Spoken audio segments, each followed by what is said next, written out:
ஒரு ஸ்கூல்ல படிக்கிற பொண்ண ஒரு சேர்ல லாக் பண்ணி வச்சு ஒருத்தன் அவனோட தலையில ஹெல்மெட் மாதிரி ஒரு மிஷினை மாட்டுறான். இதை பார்த்ததுமே பயத்துல அந்த பொண்ணை விட்டுற சொல்லி கெஞ்சுறா. அதுக்கப்புறம் ஒரு பட்டனை பிரஸ் பண்ணதும் அந்த மிஷின் ஆன் ஆகி ஒரே புகையா வருது. அடுத்து கொஞ்ச நேரத்துல அந்த பொண்ணை பிரெயின் வாஷ் பண்ணிட்டு அவளோட ஹேர் ஸ்டைலையும் மாத்தி விட்டுறாங்க. ஆக்சுவலா இந்த ஸ்கூலுக்கு படிக்க வந்த எல்லா பசங்களையுமே பிரெயின் வாஷ் பண்ணி அவங்களோட ஹேர் ஸ்டைலையும் மாத்தி வச்சிடறாங்க. இப்ப பாக்குறதுக்கு எல்லாருமே ஒரு ரோபோ மாதிரி நடந்துக்கிறாங்க.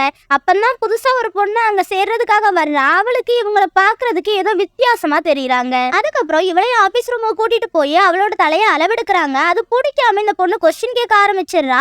சோ இவளை நாளைக்கு பாத்துக்கலாம்னு அவளோட ரூமுக்கே அனுப்பி வச்சிடறாங்க. அன்னைக்கு நைட் இவ பாட்டு கேட்கறதுக்காக ப்ளூடூத் பிளேயர் ஆன் பண்றா. அந்த சத்தம் கேட்டதும் அவளோட ரூம்மேட்டுக்கு பைத்தியம் முடிச்ச மாதிரி கத்துறா. அப்பதான் அவளுக்கு சுயநினைவே திரும்ப வர ஆரம்பிக்குது. சோ பாட்டு கேட்டா பிரெயின் வாஷ்ல இருந்து ரிலீஸ் ஆயிடுவாங்கன்னு தெரிஞ்சுக்கிறாங்க. சோ ஹெட் மிஸ்ட்ரஸ டைவர்ட் பண்ணி கூட்டிட்டு போயிடுறா. அவளோட ஃப்ரெண்டு மைக்ல எல்லாருக்குமே ஒரு பாட்டை போட்டு விட்டுறா. இப்ப அந்த பாட்டு ஸ்கூல் ஃபுல்லாமே கேட்க ஆரம்பிச்சிருது. எல்லாருமே பிரெயின் வாஷ்ல இருந்து ரிலீஸ் ஆயிடுறாங்க.